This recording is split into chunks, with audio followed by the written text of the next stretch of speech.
성경 욥기 34장 찾아보시겠습니다.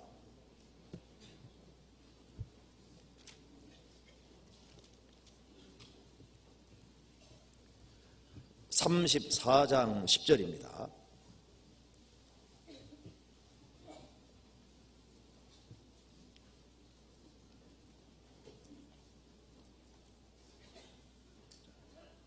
욥이 엄청난 공경을 당했을 때 엘리후가 한 말입니다.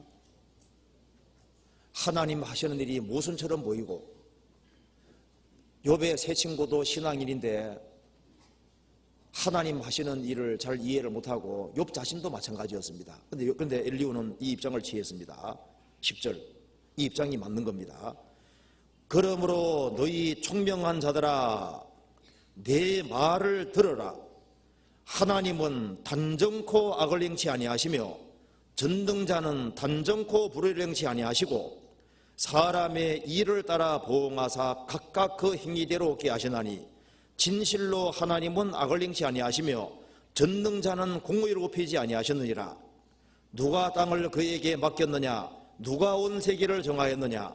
그가 만일 자기만 생각하시고 그 힘과 기운을 거두실진데 모든 혈기는 자가 일체로 망하고 사람도 진토로 돌아가리라. 만일 총명이 있거든 이것을 들으며 내 말소리에 귀를 기울이라. 공의를 미워하시는 자시면 어찌 치리하시겠느냐? 의롭고 전능하신 자를 내가 정죄하겠느냐?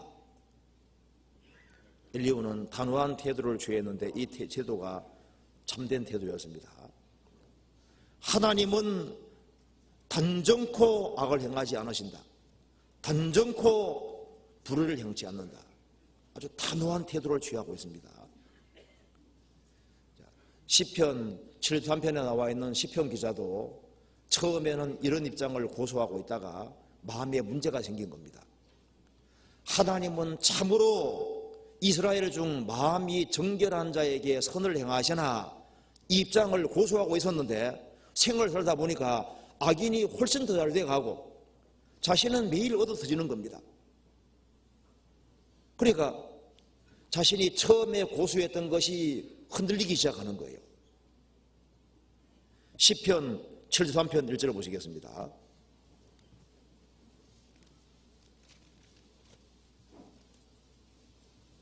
자, 1절 같이 읽어보겠습니다. 하나님이 참으로 이스라엘 중 마음이 정결한 자에게 선을 행하시나, 이 입장을 끝까지 가지고 있어야 되는 겁니다. 하나님이 참으로 이스라엘 중 마음이 정결한 자에게 선을 행하시나, 이 말이 사실인데 2절에 나는 거의 실족할 뻔하였고 내 걸음이 미끄러질 뻔하였으니 이는 내가 악인의 형통함을 보고 오만한 자를 질시하였음이로다. 그리고 악인도 잘 돼가고 시편 기자도 잘 돼가면 오죽이나 좋겠습니까? 그런데 시편 기자는 매일 얻어서지는 겁니다. 그래 14절에 나는 종일 재앙을 당하며 아침마다 칭책을 구하도다. 의로운 하나님이 계시고 하나님 하시는 항상 어르신데 그가 다 잘하시는 분인데 어째서 이런 일이 있냐 그 말입니다. 그런데 시편 기자는 갈등은 가졌지만 1절을 끝까지 고수함으로 하나님의 축복을 받았습니다. 하나님 하시는 모든 일은 다 의롭습니다. 당장은 헤아리기 어려워도 그것은 사실입니다. 요한계시록 15장 3절을 같이 읽어봅시다. 요한계시록 15장 3절 같이 읽어보겠습니다. 하나님의 종 모세의 노래 어린 양의 노래를 불러 가로되 주 하나님 곧 전능하신 이여 하시는 일이 크고 기이하시도다. 만국의 왕이시여 주의 길이 의롭고 참되시도다. 예, 됐습니다. 주 하나님 곧 전능하신 이시여 하시는 일이 크고 기이하시도다. 놀랍도다. 만국의 왕이시여 주의 길이 의롭고 참되도다. 우리가 하나님을 향해서는 그가 다 잘하였도다 이런 입장을 취하는 것이 당연한 겁니다. 그리고 예수님에 대해서 생각을 해보면은 그 높고 거룩한 곳에 계시던 바로 주께서 처녀 티를 빌려 세상에 오셨습니다. 이게 얼마나 놀라운 일이냐 그 말입니다. 이 우주를 창조하신 바로 절대자가 이 지구상에 오셨는데 오실 때도 핸섬하게 오신 게 아니죠. 아주 초라한 모습으로, 그것도 왕궁에 나신 것이 아니라 구유에 나셨다 그 말입니다. 그래서 예수님이 이스라엘 땅에 계시면서 착한 일만 행하셨습니다.